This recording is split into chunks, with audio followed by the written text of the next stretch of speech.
The training hall of Falcon Battalion was always loud in the mornings. Metal lockers slammed, boots echoed, and half-awake soldiers cracked jokes to push away the exhaustion. But on the day Lieutenant Mara Hale arrived, something subtle shifted in the room, even if no one recognized it at first.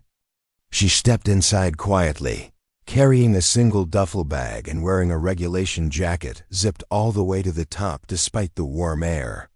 Her presence didn't command attention. It slipped into the space like a whisper carried on a cold wind. A few soldiers glanced her way, exchanging smirks. Falcon Battalion had a reputation for being one of the toughest mixed units in the division, and they were used to new faces, but not new officers who looked so unthreatening. Mara's calm expression and soft voice didn't fit the image they respected. Most of them assumed she was inexperienced, protected, or pushed forward because of someone higher up.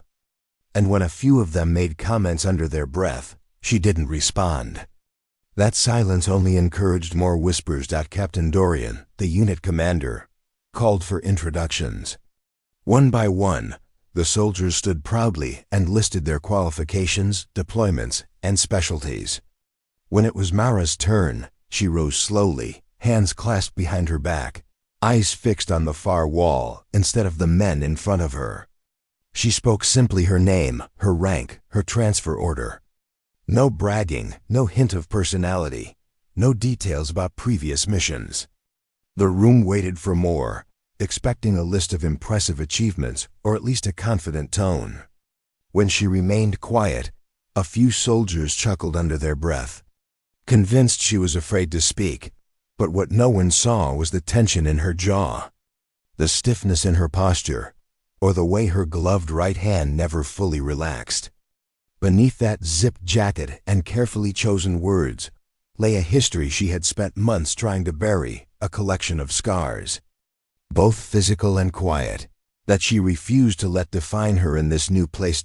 As the introductions ended and training preparations began, Mara slipped into the background with practiced ease. To the rest of the battalion, she seemed like just another transfer. But Captain Dorian found himself watching her a little longer, sensing something off. There was a heaviness in her eyes, a story not yet told, and a mystery waiting to surface in a room that had no idea how unprepared it truly was. The days that followed, Mara's arrival unfolded like a quiet storm slowly building strength. Training at Falcon Battalion was never gentle, but the soldiers added an unspoken layer of challenge whenever Mara stepped onto the field. It wasn't outright cruelty, just subtle tests, silent doubts, and eyes that lingered too long on her every move. They wanted to see what she was made of, to measure her against the standard they believed only they could uphold. Mara didn't complain. She completed every task, whether it was the early morning endurance run through the uneven forest trail or the deadlift circuit meant to exhaust even the strongest in the unit. Sweat rolled down her temples and her breathing deepened under the strain, but she never broke form. She never asked for a break, and she never removed the jacket that shielded her arms from view, no matter how hot the afternoon sun grew. This single detail became fuel for speculation. By the end of the first week, whispers had grown roots. Some soldiers joked that she was hiding a tattoo of a failed unit, while others said she must have suffered some embarrassing training injury and was too self-conscious to show it. The more she stayed silent, the more imaginative the rumors became. And in every rumor, they made the same mistake: they underestimated her. One soldier in particular, Sergeant Cole Renner, took special interest in her silence. Renner was loud, competitive, and carried himself with the confidence of someone who had never lost a fight he couldn't talk his way out of. He taunted Mara during drills, calling her princess, claiming she was too fragile to survive real combat. Every jab was designed to break her calm, to provoke even the smallest reaction. But Mara's expression never shifted. She trained. She listened. She endured, yet deep inside, her past clawed at her. Every raised voice, every barked order, every time she felt eyes tracking her movements. A memory flickered shadows of smoke-filled corridors, wounded teammates, and the crushing weight of being the last survivor. She pushed it down, refusing to let the past bleed into the present. But holding back only increased the pressure. As the second week began, Renner intensified his efforts. His smug grin, his comments, his boldness began to infect the others. The air thickened with challenge. The battalion wasn't just testing her skills anymore, they were testing her identity.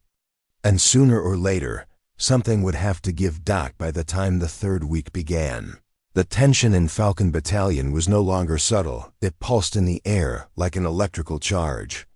Mara had endured the stares, the ridicule, the endless prodding.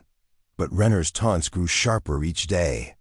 He had become obsessed with exposing her weaknesses, convinced that beneath her calm exterior was a fragile officer held together by luck and paperwork. The breaking point arrived during a high-pressure combat fitness demonstration. The unit was gathered in the training hall, sweat on their foreheads, chalk dust rising from the mats. Captain Dorian announced that each soldier would perform close-quarters combat drills in full view of the battalion. Renner immediately stepped forward and, with a smirk, called Mara out. "Lieutenant," he said loudly, "why don't you go first? Or are you scared you'll wrinkle that pretty jacket you never take off?" Laughter rippled through the room. Mara's hands tightened around her sleeves, an instinctive reaction she couldn't control. Renner stepped closer, circling her like she was prey.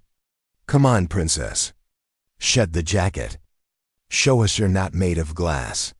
The words sliced deeper than he knew. Mara felt her throat tighten as memories flashed, metal groaning, explosions echoing in tunnels, the heat of fire licking her arms. She tried to push the flashes away, but Renner's voice dragged her back to a night she had spent months trying to bury. Mara stepped back, breathing sharp, eyes unfocused.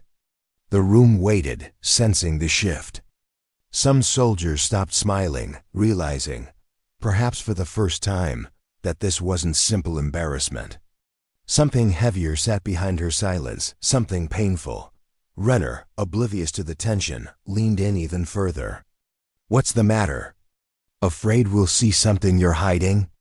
Captain Dorian snapped. "Renner, that's enough," his voice stern. But Renner's ego was too inflated to stop. He gestured at her jacket again, louder this time.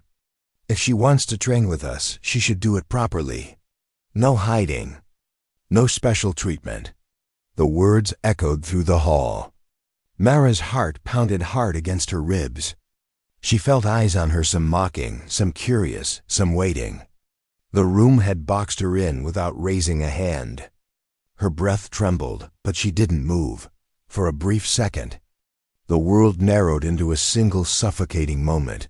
Renner demanding, the battalion watching. Her past roaring awake inside her chest. Something had to break. And this time, it wouldn't be her. For a long moment, the training hall felt suspended in silence, as if the entire room held its breath. Mara stood in the center, her fingers clenched around the zipper of her jacket. Renner's challenge hung in the air like a blade, and every soldier waited to see if she would bend. Or finally break. Captain Dorian watched her closely, concern replacing the sharp command in his eyes. He could sense something deeper, something the others were blind to. Mara inhaled slowly. She wasn't thinking of proving anything to Renner. She wasn't thinking of the battalion. She was thinking of the nights she barely lived through, the mission her previous unit never returned from. The flames that swallowed their outpost, and the desperate sprint she made with 3 wounded civilians slung across her back. She had never wanted anyone to see what that night left on her skin.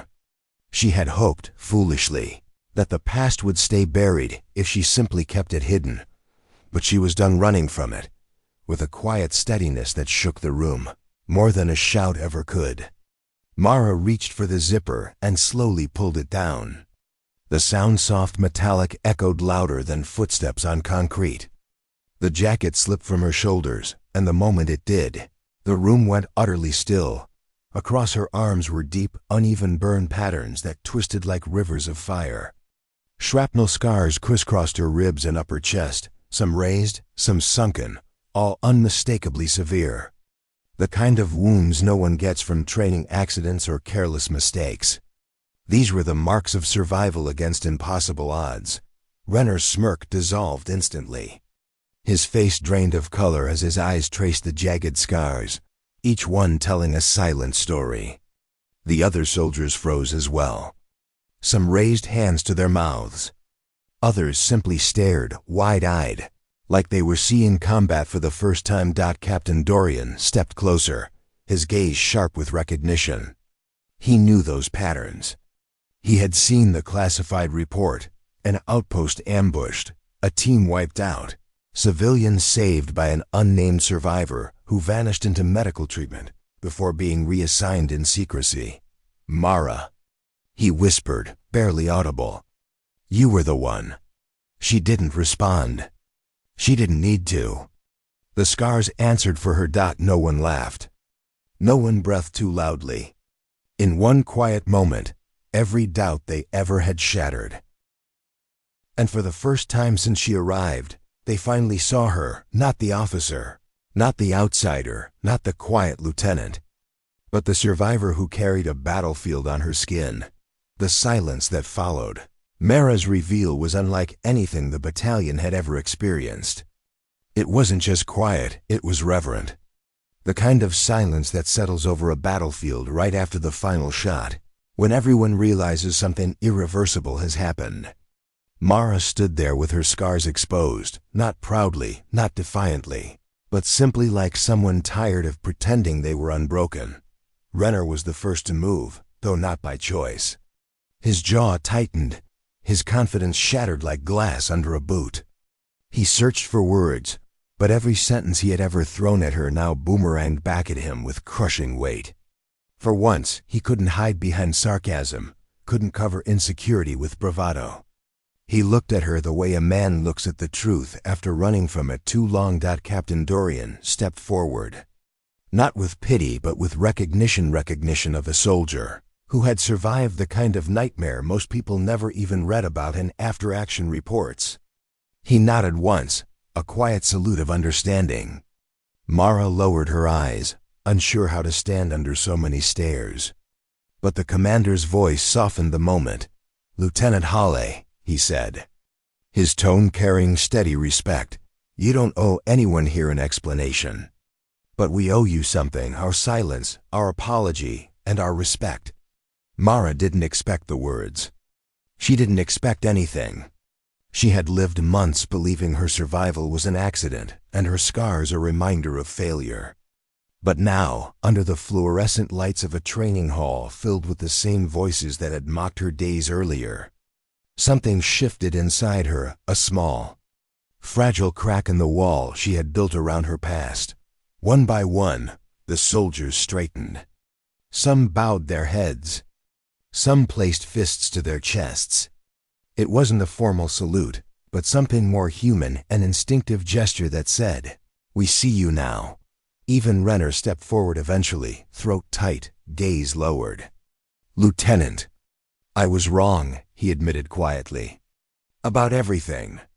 It wasn't eloquent, but it was honest. And Mara accepted it with a nod rather than a speech. From that day forward, the battalion didn't view her as the quiet transfer or the mysterious outsider. They saw the steel beneath her silence.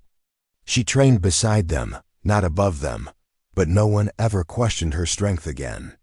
Her scars didn't divide them.